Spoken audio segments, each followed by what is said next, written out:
Ons gaan verder met ons reeks oor geestelike wapens. Ons lees in 2 Korintiërs 10 vanaf vers 3.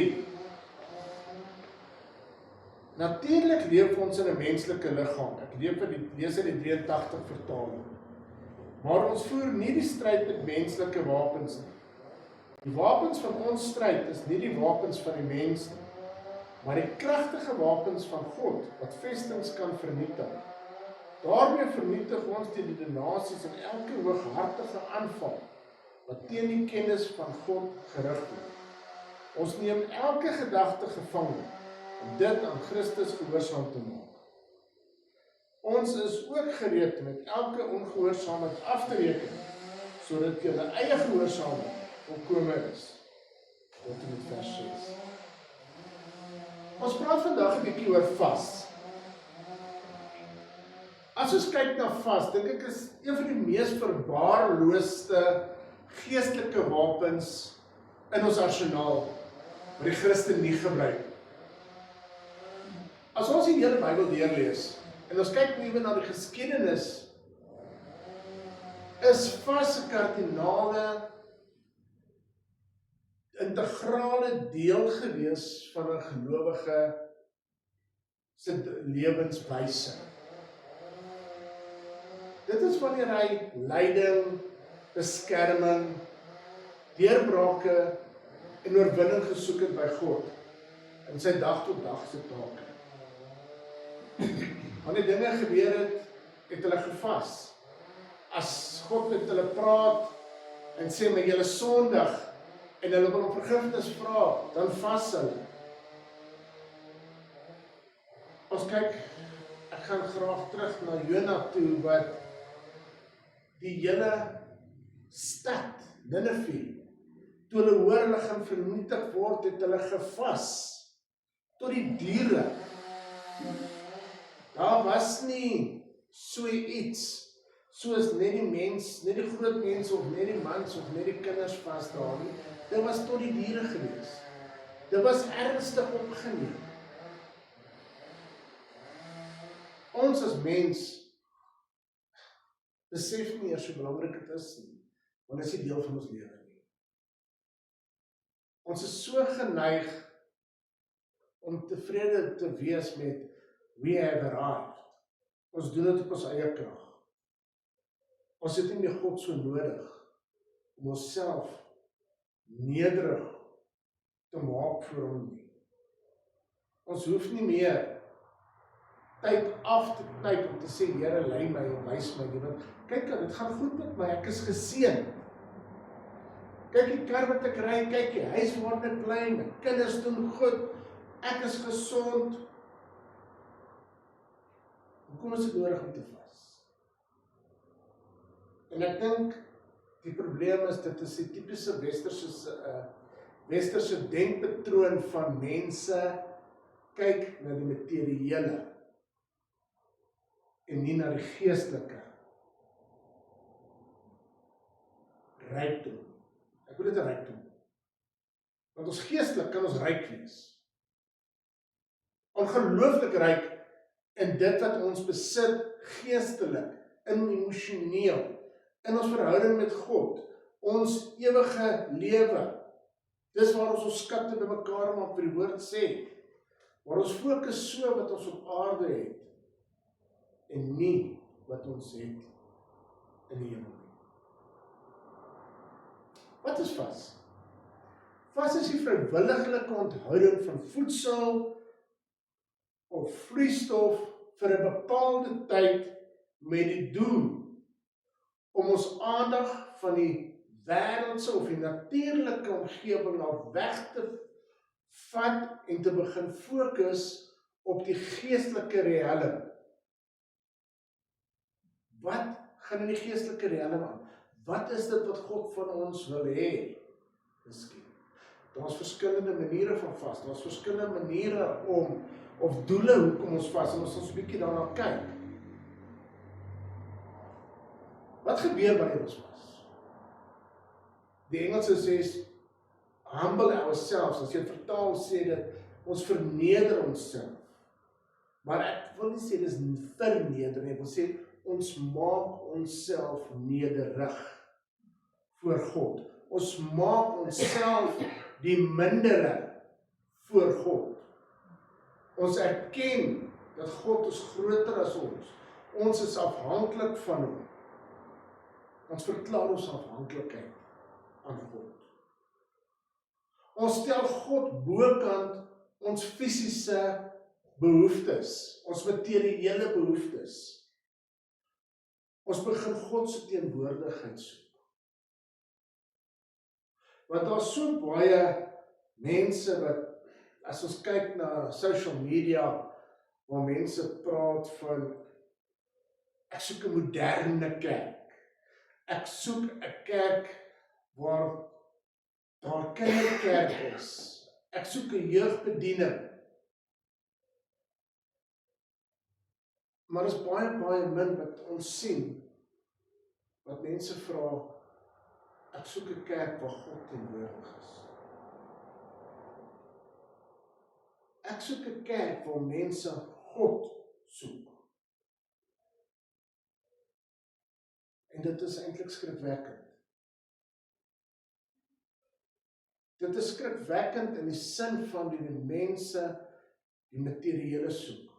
Dat dit dis net 'n oefening amper om kerk toe te gaan.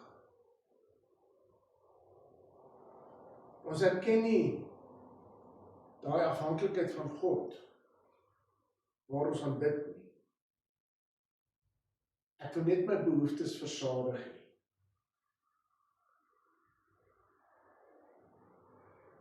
En ek dink nie ons doen dit altyd as Christen. Ek dink nie mense doen dit as Christen. Ek dink ons as mense doen dit wat ons is gewoond aan. Dis die diens wat gelewer word. Dit is daai van, ek is die kliënt. Dan moet aan my vereistes voldoen word. Want dis die wêreld waarin ons beweeg. Die kliënt is altyd reg. En ons het daai mentaliteit gekry van, ons is die kliënt. Ons is nie afhanklik van God nie. Ons wil amper dink dat God is miskien afhanklik van ons. Ek weet ek sê harde dinge, maar dit is wat my hart is. Dis wat my hart is vanoggend. Dat ons voel net, God is afhanklik van ons is nie afhanklik van hom. Dis ook om vas nie seker nie meer so belangrik is vir ons. Mense begin nou al fasting doen, intermittent fasting, want dit is hoe ek gewig verloor. Ja, dit is 'n goeie ding vir ons liggame. Daar is 'n goed aan verbonde. Ek sê nie intermittent fasting is verkeerd nie. Maar ek dink ons kan dit tot voordeel van gebruik as jy klaar begin intermittent fasting doen vir jou gewig. Hoekom begin ons nie fasting doen of intermittent fasting doen vir ons gees nie, vir ons ewige lewe nie, vir ons ewige lewe nie. Weereens is dit 'n materiële ding waaroor ons belangrik is om te kan vas. Want almal vertel vir ons wat gebeur in ons liggame na 12 ure, na 24 uur, na 48 uur en na 36 uur en gebruik alles op die sosiale media wat gebeur. Dis 'n goeie ding. Maar wat gebeur? Niemand vertel vir jou wat gebeur as jy vas nie. Niemand vertel vir ons wat gebeur as ons vas nie. Jesus het nie gevra dat ons vas nie. Jesus het verwag dat ons vas. Ons kan daarvan lees in Matteus 6:16 wat hy sê, wanneer julle vas. Nie maar as julle vas of lus is om te vas nie, wanneer julle vas. Dis 'n verwagting, dis 'n expectation. Ons bekommer oor so baie ander goed, maar dit is hierdie klein goedjies wat ons mis. Goed wat regtig ewigheidswaarde het in ons lewe, vir ons geestelike en ons emosionele groei, vir oorwinning vir dit wat ons in ons lewe nodig het. En Jesus sê ook vir ons hoe om te vas. Hy sê, nou moenie gaan lyk asof jy nou vas nie, moenie so swaarmoedig lyk nie. Was jou gesig, was jou hare. Salf jouself met olie, vers 17. Ons is nie veronderstel om te vas om mense te beïndruk nie. Maar ons is daar om vir God te soek, sy aangesig te soek, wanneer ons vas. En ons moet nie sê het lyk nie. Daai prentjie van die comic Droopy, I'm happy, comes to mind. Dis nie hoe jy moet lyk nie, jy moet bly wees, jy kan vas. Jy moet gelukkig wees. Mense moet nie agterkom jy vas nie. Ons kan na Dawid kyk. Psalm 35 vers 13 waar hy sê, ek het my siel gekwel met vas.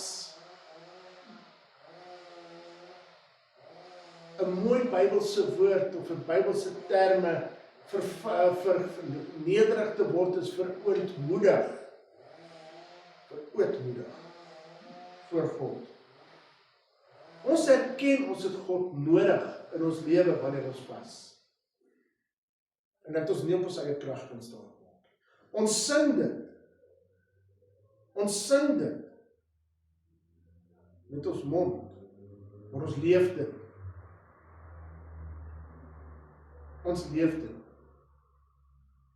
Esra het die belangrikheid van vas verstaan. Onder andere was hy een van hulle. Toe hy moes teruggaan Jerusalem toe, om die mure van Jerusalem te herbou, en toestemming gekry het, en hy moes deur 'n vyandige gebiede trek. Wat het hy gedoen? Hy het 'n vastyd uitgeroep, en hy sê ons te verootmoedig voor die aangesig van ons God.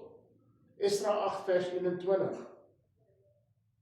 Ons het onsself nederig gemaak, gesê, Here, dis 'n lang pad vorentoe. Ons het U nodig. Hou ons veilig. Beskerm ons.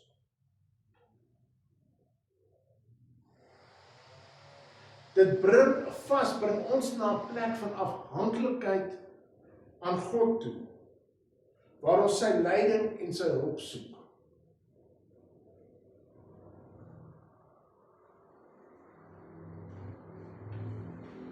Ons vra vir beskerming en 'n deurbraak as ons vas. Weereens, dis wat Esra gedoen het. Hy het gevra vir beskerming, hy het gevra vir 'n deurbraak. En hy sê in hoofstuk 8 vers 23, so het ons dan gevas en ons God dit gevra. En die wonderlike deel, hy het ons gehoor. Hy het ons gehoor. So daar is die bevestiging dat God ons hoor as ons vas. Ons vas nie en dit word nie gehoor nie. Ons kan kyk na Moses. Ons kan kyk na Dawid. Ons kan kyk, dan kan ek nie vas dit so onthou nie. So nou, daar's nog, maar daar's soveel wat gevas het. God het hulle gehoor. Israel het gereeld gevas. As hulle droog gemaak het, as hulle weggedwaal het van God af. Daniel het gevas, dit was sy daaglikse routine om die vleis en goed van koning Nebukadnesar te vas. Hy het net groente en water geëet en gedrink. Dis hoekom ons die Daniel vas doen. Dit het 'n lewenswyse vir hom geword. En dit het goed gegaan met hom. Hy was gesond.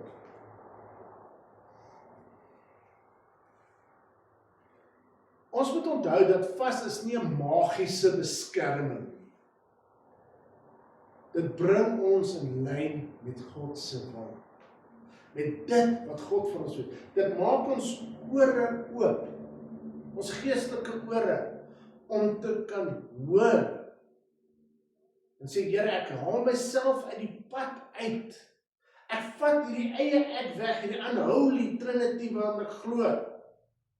En ek stel die eerste. Laat ek bewus word van U.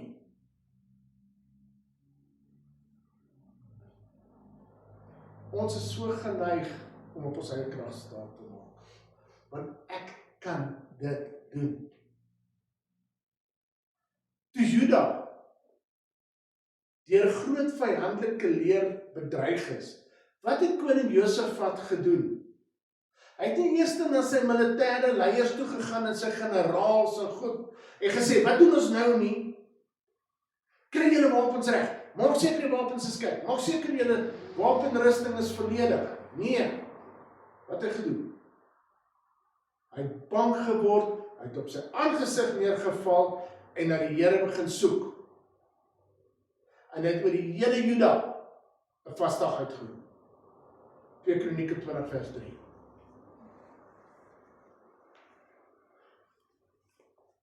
Hy het onmiddellik geweet, die is die enigste wese, persoon, deity, wat hom kan red in die nasie, en is God. Wat was die uitkoms? God het namens Juda geveg en 'n bo-natuurlike oorwinning gegee. Wanneer geestelike druk toeneem, behoort vas een van ons eerste reaksies te wees wat ons moet doen. Nie ons laaste opsie nie. Ek dink ewe skielik ons vra partykeer hoekom gebeur dan nie meer wonderwerke nie. Seker redelik begin ons kyk omdat ons nie die regte ding doen. Ons kry nie deurbrake nie. Ek dink ewe skielik van hoekom word dan nie meer in tale gepraat in die kerk? Ek kan onthou wanneer laas het ek gehoor dat daar so 'n tale gepraat in die kerk. Nie waar ek was nie. Maar daar's baie kerke, miskien praat daar nog mense in tale, maar jy hoor nie meer die getuienis daarvan. Ons hoor nie meer aan getuienis nie. Hoekom nie? Want daar's nie meer geestelike oorvloed.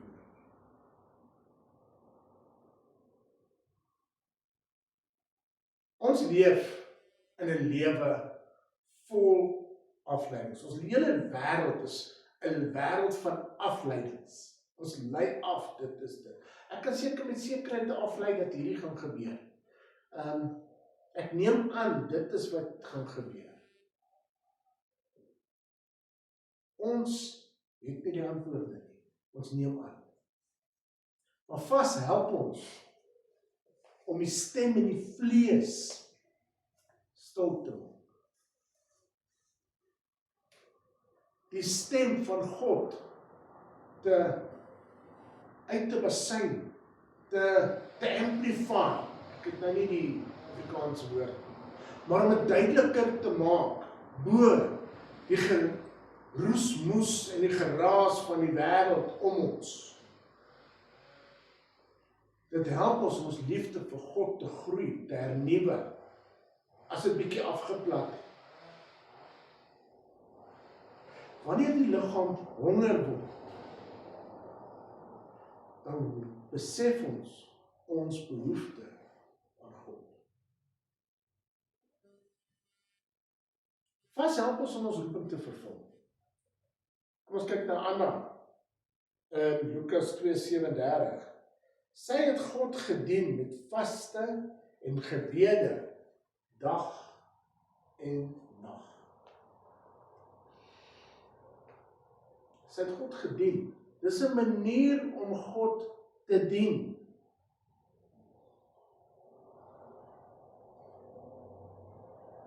Iets kom het in my gedagtes op nou is, ons praat so baie van ek dien die Here. As ek daarna kyk, dan dink ek steek 'n bietjie lei weg. Miskien 'n mooi woord om te gebruik. Ek steek lei weg as ek die Here dien. Want ek werk dan vir die Here. Ons hou dan van daai vers, ek werk as ek vir die Here werk. Maar vas gereeld. Want dan binne kom ons ook. En dis 'n preek wat ek nog wil doen hoor. Is Jesus my Heer? Want as hy my Heer is, gaan ek dit doen. Anna se volharding in gebed en vasting het haar voorberei om die koms van die Messias te beleef. Dit het haar hart in lyn gebring met God se plan vir haar lewe. En so kan dit ook ons hart in lyn bring vir God se plan vir ons lewe. Kom ons kyk vir geestelike oorwinning.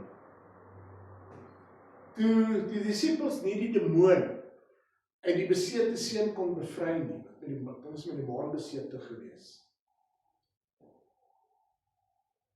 Hy het in die vuur geval en in die water geval en sy pa gesê, asseblief verlos hom hiervan. En hulle kon hom nie verlos nie. As jy mooi lees, het amper asof Jesus so half ongeduldig geraak het met hulle. Hoe lank moet ek nog met julle wees? Hoe lank kom julle nie reg nie? Bring hom hier na my toe.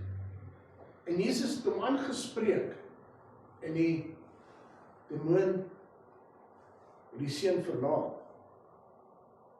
En toe hulle vra, hoekom nie? Kon ons hom nie uitjaag nie?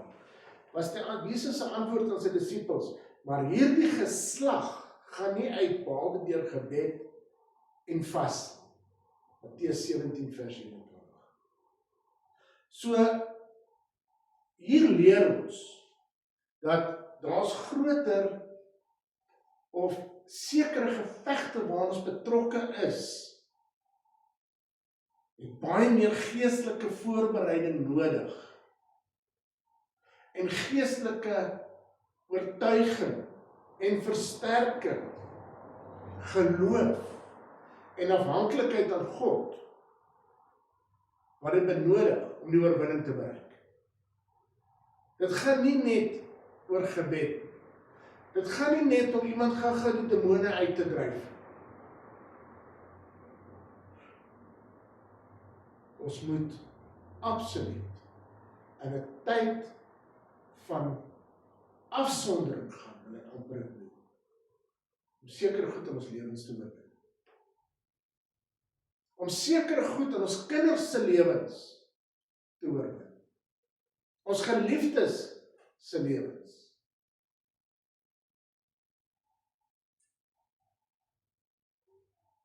En baie keer vra ons die pastoor of mense om vir ons te bid. Dan moet hulle nie werk. Wat doen jy om die oorwinning te bereik? Wat doen jy? Is jy besig om jouself te verootmoedig voor God, jouself voor te berei vir die oorwinning? Of wil jy nie die wapendraer wees en iemand anders met die geveg veg? Want dit was ook wat daar was in die ou tyd. Het jy wapendraers gehad, en dan het iemand geveg. So waar pas jy in? Wat doen vas? Dit versterk ons geloof. Dit maak ons geloof sterker. En dit gaan nie jy miskien van 5 na 50 toe gaan in een dag se vas. Dis 'n konstante proses. Dit hou aan om ons op gefokus te hou op God. Dit berei ons voor vir geestelike gevegte. Onthou net, enige soldaat gaan nie net in 'n oorlog in, onvoorbereid, ongeoefen. 'n soldaat gaan in 'n oorlog in gewapen, voorberei om hy wapens te gebruik, ingeoefen om hy wapens te gebruik.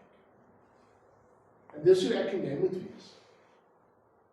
Ons vas vir oorwinning, ons vas vir om nederig te raak, maar dit oefen ons in om 'n groter soldaat en 'n beter soldaat te word vir God. Dit berei ons voor daai geestelike gevegte wat kom. Want as jy God 'n plan met jou het, kan jy nie op jou laure sit en rus nie.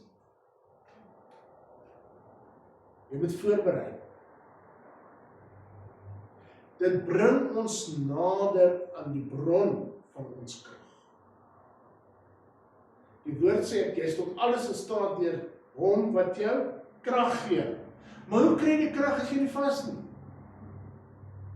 Dan sê jy maar, ek sal veronderstel om tot alles in staat te wees. Jy sien, ons weet nie wat miskien dit vooruit moet gaan. Maar 'n vers beteken. Nou, almal kan nie vas nie. Gesondheidsredes kan almal nie. Miskien 'n vol vas doen. Maar jy kan iets vas.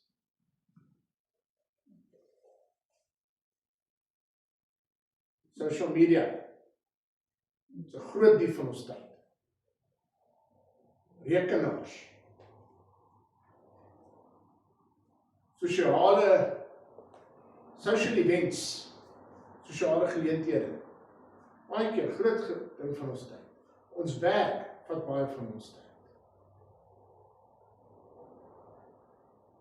So daar is goed wat jy kan vas sonder om te eet, as jy moet eet. Mens moet ook vas, met toestemming van die dokter, as hy vir jou sê jy kan vas, dan is dit goed. Maar as jy vir jou sê, jy kan nie vas nie, want jy dit en dit nodig, soek iets anders om te vas, al is dit koffie. Tee, leef het van water, wat ook al.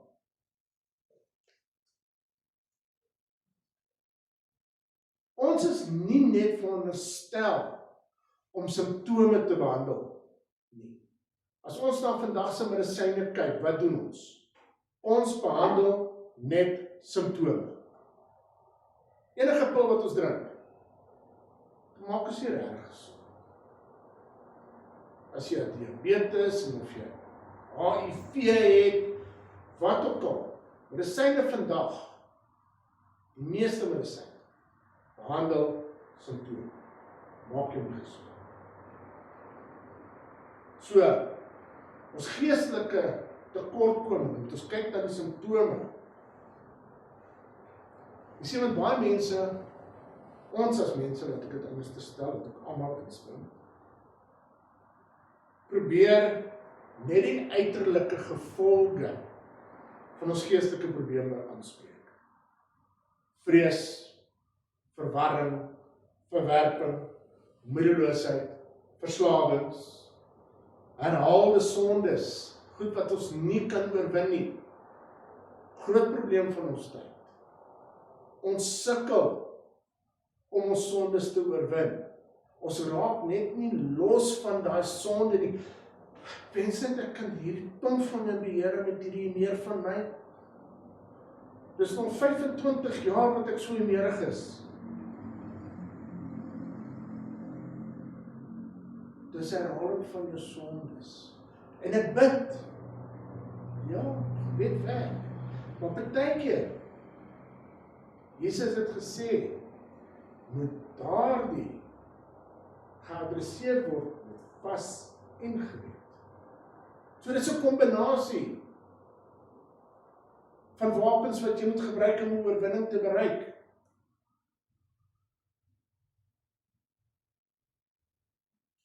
Jy sien, vas en wortels, vas en gebed verwyder die wortel van die probleem. Nie die simptoom, nie net die vrug, maar dit wat die oorsaak is. Ons bring die wortel voor God en sê, Here, help my. Ek weet miskien nie wat is die wortel nie, maar God weet wat is die wortel. Hy kan hom wegvat. Heilige Gees kan hom wegvat.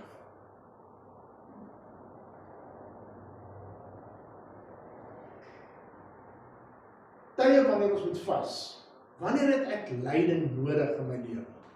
Wanneer moet ek 'n verskriklike groot besluit maak?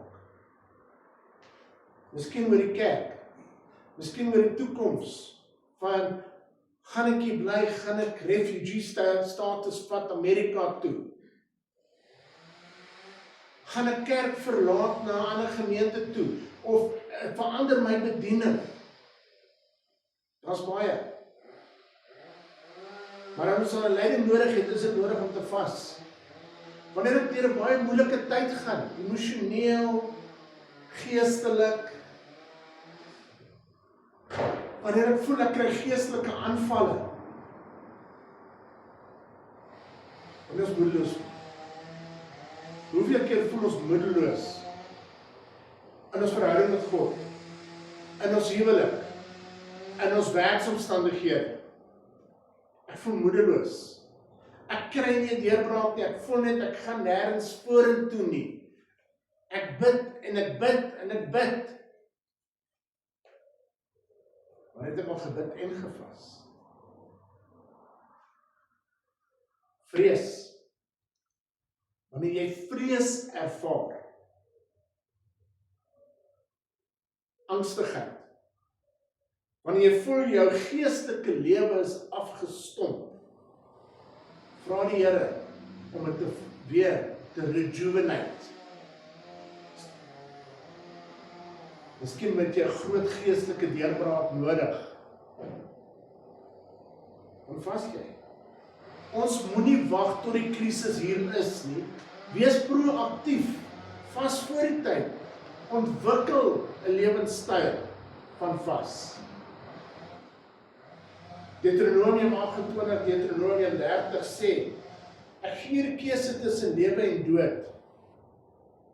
As jy die lewe kies, gaan dit en dit gebeur. As jy die dood kies, gaan dit en dit gebeur. Nou, ek wil amper sê dat as jy geestelik lewend is wapenrusting, jou wapens, deel van jou dag tot dag se lewenswyse. Dan lewe jy. Maar as jy dit nalat, dan raak jy geestelik dood. En dan wonder ons hoekom gaan dinge verkeerd in ons lewe. Soos ons nou gesê het, geen soldaat kan 'n oorlog ingaan as hy nie intensief opgelei is. Daar was van die weermag se eenhede, die rekkies, die SAS, Amerika se SEAL-team, al daai ouens gaan deur verskriklike intense keuringsprosesse en opleiding om die beste in die wêreld te wees of in die weermag vir wat hulle doen. Hulle word nie net 'n deel van die rekkies nie, hulle word nie deel net van die special forces, deur net gekies te word en dan sit hulle 'n dag in die barakke en doen niks nie. Hulle oefen elke dag. Elke dag, dis deel van hulle lewe. Hulle skiet elke dag, hulle doen elke dag 'n gebou, belegging of al daai goed wat hulle ook al doen. Hoekom? Want hulle moet gereed wees. Ons sing 'n liedjie. Ek wil gereed wees. Maar dit help nie sing om net nie. Dit help nie ons sing om net. Ons moet voorberei, ons moet oefen. Geen soldaat wag net tot die oorlog uitbreek voordat hy begin oefen. Hy is klaar ingeoefen. Ek sê baie van my studente, the more you sweat in training, the less you bleed in battle. Hoe meer ons sweet in ons voorbereiding vir die oorlog, geestelike oorlog, hoe minder gaan ons bloei. Hoe meer moeite ons insit, hoe meer effort ons insit, hoe minder gaan ons bloei. Hoe minder gaan ons nederlaag ervaar. Ons moet ons innerlike mens begin versterk. Ons moet geestelike dissipline bou. Ons moet ons geestelike waaksaamheid begin verhoog. Ons moet ons geloof begin versterk voor die stryd. Baie van ons sê, ons bid as dit sleg gaan, maar ons moet harder bid as dit sleg is, goed gaan. Ons moet harder vas ook as dit goed gaan. Ons moet daai vas deel van daai gebed maak. Ons moet onthou, en ek sluit af daarmee, vas beweeg nie net vir God nie. Dit beweeg ons nader aan God. Dit verander God se hart, maar dit verander ook ons hart. As ons kyk na Jona, weer by Ninive, hoe toe Ninive gevas het God berou gekry oor wat hy wou gedoen het, en hy het hulle lewens gespaar. Johannes 3 vers 10. En God het hulle werklik gesien dat hulle bekeer het van hulle verkeerde weg. Toe het God berou gehad oor die onheil wat hy gesê het, en dat hy hulle sou aandoen, en hy het dit nie gedoen nie. Dis Jona, ekskuus. Deur vas en gebed word ons meer sensitief vir die Heilige Gees, sterker in ons geloof, en beter voorberei vir die stryd wat voor lê. En julle, soos ons almal weet, as gelowiges, ons eindtyd begin elke dag al hoe nader. Ons weet nie wanneer kom Jesus nie.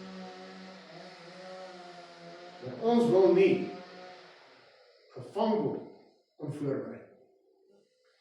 En ek wil amper sê, dit is tyd dat ons wapens begin gebruik en ons geestelik voorberei vir die uitdagings wat baie stadig en baie subtiel in ons lewens insluit en ons wegsleep en ons weghou van God. Ons moet onthou, deur vas word die vlees swakker, die gees word sterker. Vas en gebed is twee van seker van die kragtigste wapens wat ek dink ons kan hê. Nie dat jy een gaan uitsonder nie, maar is ongelooflik kragtig, want jy sterk jou ou mens af. Dis iets waar jy jouself minder maak, sodat God meer kan wees. En ons bid dit, meer van U en minder van my.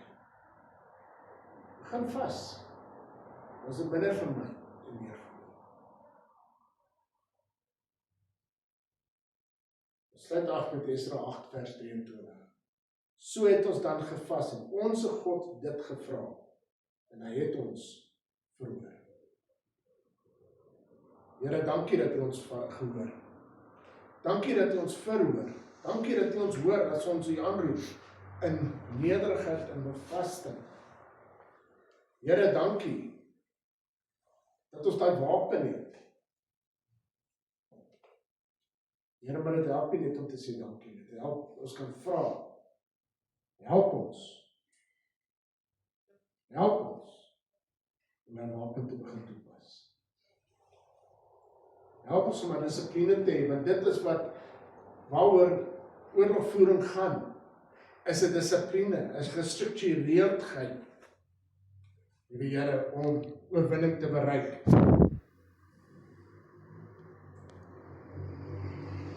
Here, ons het U nodig. Ons het U nodig om ons te help om gedissiplineerd te wees.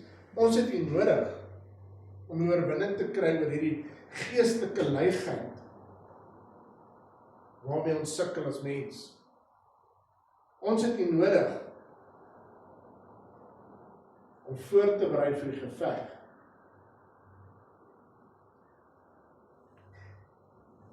Here, ek dink net aan dit wat vir ons gesê is oor hierdie gemeente. Dat die fondasie word gelê, die grondwerke word gedoen. Here, as ek nou wil dink, wil ek myself amper verstout, Here, om te sê, maar ek begin het verstaan. Want vir dit wat ons glo, ons voorgeroep is, om disippels te maak van al die nasies,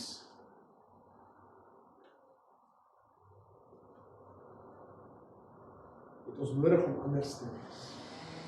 Het ons nodig om gedissiplineerd te wees. Het ons nodig om in die geveg voorbereid te wees. Here help ons. Help die gemeente weer. Help die kerk. Seën hulle met die vermoë om die wapentuig op te neem. Elke persoon wat hierdie preek hoor, Vader, seën hulle met die vermoë om die wapen op te neem. En anders te wees, sterker te wees, en beter te wees. Ek bid dit in Jesus naam.